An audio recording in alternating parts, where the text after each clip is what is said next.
কালকেও মরে যেতে পারি। মালহামা, নবীজি বলেছেন মালহামা, বিশ্বযুদ্ধ, এটা একেবারে সামনে, একেবারে সামনে। আর এই তৃতীয় বিশ্বযুদ্ধটা জেরুজালেম ফিলিস্তিনকে নিয়ে শুরু হবে। সেখানে ঠিক সেই ব্যাকগ্রাউন্ড কিন্তু তৈরি হয়ে গেছে। জেরুজালেম, বাইতুল মাকদাস, সেখানে তৃতীয় বিশ্বযুদ্ধের আলামত, লক্ষণ, এগুলা সব তৈরি হয়ে গেছে। ইমাম মাহাদির সৈন্য তারা খোরাসান থেকে আসবে। খোরাসান, খোরাসান দেশটার কেন্দ্র কি চিনেন? আফগানিস্তান। আফগানিস্তান আজকের উজবেকিস্তান, কাজাকিস্তান, তাজিকিস্তান, তুর্কমেনিস্তান, চীনের জিনজিয়াং পর্যন্ত এই পুরো এলাকাটা তখনকার খোরাসান। আজকের পাকিস্তানের উত্তর পশ্চিম সীমান্ত প্রদেশ বেলুচিস্তান পর্যন্ত এই বিশাল ভূখণ্ড, এটার নাম ছিল তখন খোরাসান।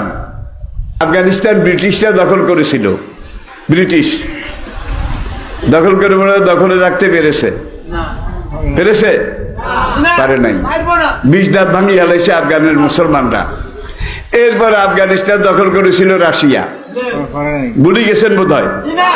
11 বছরে রাশিয়া কুত্তার মজব লেজ গুটাই বাইরে ভাই মুসলমান দেখছি এরম দেই না, এরম দেই না।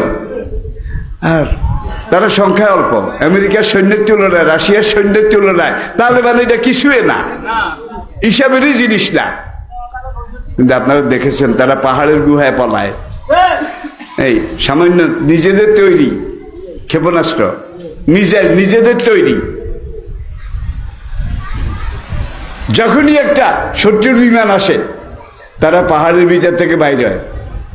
বাইরে মা রামাইতা ইজ রামাইতা ওলা কিন্না লাহা রামা। দেখছেন নি?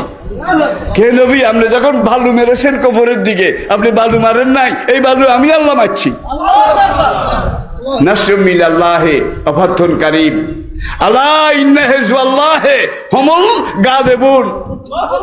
বাস বিমান উড়ে গেছে, ডার সব শেষ, শেষ। ইরানের দিকে তাকান।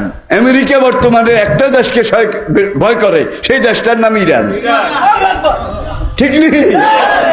ইসরায়েল বর্তমানে একটা দেশকে ভয় করে, সেই দেশটার নাম তুরস্ক। আল্লাহু আকবার।